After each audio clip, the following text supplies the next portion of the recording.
Song I, Spartan Metamorphosis. If, fighting for his dear paternal soil, the soldier in the front of battle fall, 'tis not in fickle fortune to despoil his store of fame that shines the charge of all. But if, oppressed by penury, he rove far from his native town and fertile plain, and lead the sharer of his fondest love in youth too tender with her infant train, and if his aged mother, his shrunk sire, join the sad group, see many a bitter ill against the houseless family conspire, and all the measure of the wretched fill. Pale, shivering want companion of his way, he meets the luster of no pitying eye, to hunger and dire infamy a prey. Dark hatred scowls and scorn quick passes by. Alas, no traits of beauty or of birth, no blush now lingers in his sunken face. Dies every feeling, as he roams o'er earth, of shame transmitted to a wandering race. But be it ours to guard this hallowed spot, to shield the tender offspring and the wife. Here steadily await our destined lot, and for their sakes resign the gift of life. Ye, valorous youths, in squadrons close combined, rush with a noble impulse to the fight. Let not a thought of life glance o'er your mind, and not a momentary dream of flight. Watch your hoar seniors, bent by feeble age, whose weak knees fail, though strong their ardor glows. Nor leave such warriors to the battle's rage, but round their awful spirits firmly close. Base, base the sight, if foremost on the plain, in dust and carnage the fallen veteran roll. And, while youths shrink back, unshielded, stain his silver temples, and breathe out his soul. Song II, Valor, race, purity, and glory. Yet are ye Hercules' unconquered race, remand, heroic tribe, your spirit lost. Not yet all-seeing, Jove averts his face, then meet without a fear the thronging host. Each to the foe his steady shield oppose, accoutred to resign his hateful breath. The friendly sun a mild effulgence throws on valor's grave, though dark the frown of death. Yes, ye have known the ruthless work of war. Yes, ye have known its tears, its heavy woe, when scattering in pale flight ye rushed afar, or chased the routed squadrons of the foe. Of those who dare, a strong compacted band, firm for the fight their warrior spirits link, and grapple with the foeman hand to hand. How few, through deadly wounds expiring, sink. They, foremost in the ranks of battle, guard the inglorious multitude that march behind, while shrinking fears the coward's step retard, and dies each virtue in the feeble mind. But 'tis not in the force of words to paint what varied ills attend the ignoble troop, who trembling on the scene of glory faint, or wound the fugitives that breathless droop. Basely the soldier stabs, with hurried thrust, the unresisting wretch that shieldless flies. At his last gasp, dishonored in the dust, his back transfixed with spears, the dastard lies. Thus then, bold youth, the rules of valor learn. Stand firm and fix on earth thy rooted feet. Bite with thy teeth thy eager lips, and stern in conscious strength the rushing onset meet. And shelter with thy broad and bossy shield thy thighs and shins, thy shoulders and thy breast, the long spear ponderous in thy right hand wield, and on thy head high nod the dreadful crest. Mark well the lessons of the warlike art, that teach thee, if the shield with ample round protect thy bosom, to approach the dart, nor choose with timid care the distant ground. But for close combat with the fronting foe, elate in valorous attitude draw near, and aiming hand to hand the fateful blow, brandish thy tempered blade or massy spear.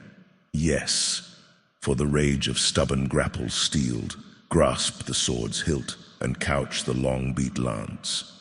Foot to the foeman's foot, and shield to shield, crest even to crest, and helm to helm advance. But ye light-armed who, trembling in the rear, bear smaller targets at a distance, throw the hissing stone or hurl the polished spear, placed nigh your panoply to mar the foe. Or Song III, Virtue Nobility. I would not value or transmit the fame of him whose brightest worth in swiftness lies, nor would I chaunt his poor unwarlike name, who wins no chaplet but the wrestler's prize. In vain for me the Cyclops' giant might blends with the beauties of Tithonus' form. In vain the racer's agile powers unite, fleet as the whirlwind of the Thracian storm. In vain for me the riches round him glow, a Midas or a Kinnera's possessed. Sweet as Adrastus' tongue his accents flow, or Pelops' scepter seems to stamp him blessed. Vain all the dastard honors he may boast, if his soul thirst not for the martial field, meet not the fury of the rushing host, nor bear o'er hills of slain the untrembling shield.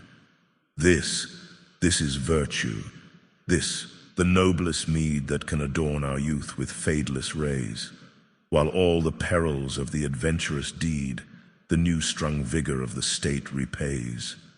Amid the foremost of the embattled train, lo, the young hero hails the glowing fight. And though fallen troops around him press the plain, still fronts the foe, nor brooks in glorious flight. His life, his fervid soul opposed to death, he dares the terrors of the field defy, kindles each spirit with his panting breath, and bids his comrade warriors nobly die. See, dismayed the phalanx of the foe turns round, and hurries o'er the plain afar, while doubling as afresh the deadly blow. He rules, intrepid chief, the waves of war now fallen, the noblest of the van he dies. His city by the beauteous death renowned, his low-bent father marking where he lies, the shield, the breastplate, hacked by many a wound. The young, the old alike commingling tears, his country's heavy grief bedews the grave, and all his race in verdant luster wears fame's richest wreath, transmitted from the brave.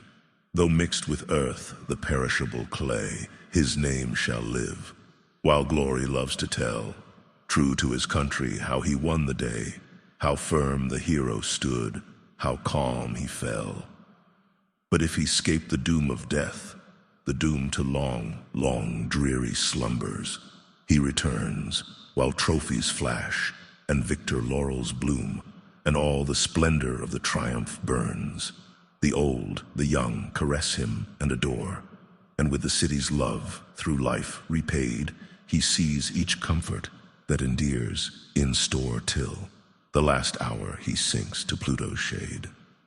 Old as he droops, the citizens o'erawed, even veterans, to his mellow glories yield, nor would in thought dishonor or defraud the hoary soldier of the well-fought field.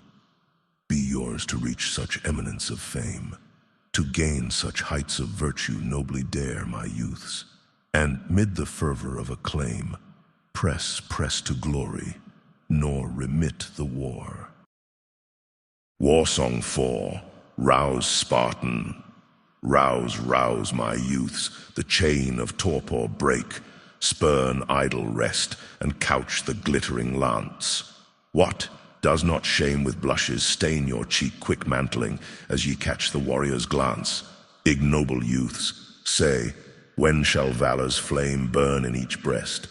Here, while hosts invade, and war's wild clangors all your courage claim, ye sit as if still peace embowered the shade, but sure fair honor crowns the auspicious deed, when patriot love impels us to the field, when to defend a trembling wife we bleed, and when our sheltered offspring bless the shield. What time the fates ordain, pale death appears, then with firm step and sword high drawn, depart, and marching through the first thick shower of spears, beneath thy buckler guard the intrepid heart. Each mortal, though he boasts celestial fires, slave to the sovereign destiny of death, or mid the carnage of the plain expires, or yields unwept at home his coward breath. Yet sympathy attends the brave man's bier, sees on each wound the balmy grief bestowed, and as in death the universal tear, through life inspires the homage of a god. For like a turret his proud glories rise, and stand above the rival's reach, alone, while millions hail with fond, adoring eyes the deeds of many a hero meet in one. War Song V, Heraclean Lineage. Ye are of the lineage of the invincible Heracles, so be ye of good cheer. Not yet is the head of Zeus turned away. Fear ye not a multitude of men, nor flinch, but let every man hold his shield straight towards the vanguard, making life his enemy, and the black spirits of death as dear as the radiance of the sun. For ye know the destroying deeds of lamentable Ares, and well have learnt the disposition of woeful war. Ye have tasted both of the fleeing and the pursuing, men, and had more than your fill of either. Those who abiding shoulder go with a will into the melee and the vanguard, of these are fewer slain. These save the people afterward. As for them that turn to fear, all their valor is lost, no man could tell in words each, and all the ills that befall a man if he once come to dishonor. For pleasant it is in dreadful warfare to pierce the midriff of a flying man, and disgraced is the dead that lieth in the dust with a spear point in his back. So let each man bite his lip, and abide firm set astride upon the ground, covering with the belly of his broad buckler thighs and legs below and breast and shoulders above. Let him brandish the epic spear in his right hand. Let him wave the dire crest upon his head. Let him learn how to fight by doing doughty deeds, and not stand shield in hand beyond the missiles. Nay, let each man close the foe, and with his own long spear, or else with his sword, wound and take an enemy, and setting foot beside foot, resting shield against shield, crest beside crest, helm beside helm, fight as man breast to breast with sword or long spear in hand. And ye also, ye light-armed, crouch ye on either hand beneath the shield, and fling your great hurlstones, and throw against them your smooth javelins, in your place beside the men of heavier armament. War Song VI, Spartan Virtues. Would neither call a man to mind, nor put him in my tale for prowess in the race or the wrestling. Not even had he the stature and strength of a Cyclops, and surpassed in swiftness the Thracian north wind. Nor were he a comelier man than Tithonus, and a richer than Midas or Cinyras, nor though he were a greater king than Pelops son of Tantalus, and had Adrastus's suasiveness of tongue, nor yet though all fame were his, save of warlike strength. For a man is not good in war if he have not endured the sight of bloody slaughter, and stood nigh, and reached forth to strike the foe. This is prowess, this is the noblest prize and the fairest for a lad to win in the world. A common good this both for the city and all her people, when a man standeth firm in the forefront, without ceasing, and making heart and soul to abide, forgetteth foul flight altogether, and hearteneth by his words him that he standeth by. Such a man is good in war. He quickly turneth the savage hosts of the enemy, and stemmeth the wave of battle with a will. Moreover, he that falleth in the van, and loseth dear life to the glory of his city, and his countrymen, and his father, with many a frontwise wound through breast and breastplate, and through bossy shield, he is bewailed alike by young and old, and lamented with sore regret by all the city. His grave and his children are conspicuous among men, and his children's in his line after them, nor ever doth his name and good fame perish. But though he be underground, he liveth evermore, seeing that he was doing nobly and abiding in the fight for country's and children's sake when fierce Ares brought him low. But and if he escape the doom of outstretched death, and by victory make good the splendid boast of battle, he hath honor of all, alike young as old, and cometh to his death after much happiness. As he groweth old, he standeth out among his people, and there's none that will do him hurt either in honor or in right. All yield him place on the benches, alike the young and his peers and his elders. This is the prowess each man should this day aspire to, never relaxing from war. War Song VII, Fatherland. Now it is noble for a brave man to die, having fallen opposite the foremost ranks, whilst fighting for his fatherland. But most grievous of all is it for a man to be a beggar, having quitted his own city and fertile fields, and wandering with a loved mother and aged father, with little children and wedded wife. For to whomsoever he shall have come, among them will he be hateful, yielding to need and to wretched poverty. He disgraces his race and belies his fair beauty, and every kind of dishonor and woe follows him. Besides, for a man thus vagrant, look you, there is no care, nor has he respect in time to come. With spirit let us fight for this land, and for our children die, being no longer chary of our lives. Fight then, young men, standing fast one by another, nor be beginners of cowardly flight or fear, but rouse a great and valiant spirit in your breasts, and love not life when you contend with men. And the elders, whose limbs are no longer active, the old, I say, desert not or forsake. For surely this were shameful, that fallen amid the foremost champions, in front of the youths, an older man should lie low, having his head now white and his beard hoary, and breathing out a valiant spirit in the dust, whilst he covers with his hands his gory loins, which were a shame, and would make one wroth to behold with his eyes, and is stripped as to his person. Yet all this befits the young, whilst I wot he enjoys the brilliant bloom of youth.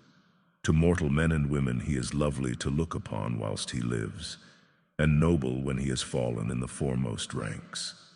Then let everyone with firm stride await the foe, having both feet fixed on the ground, biting his lip with his teeth.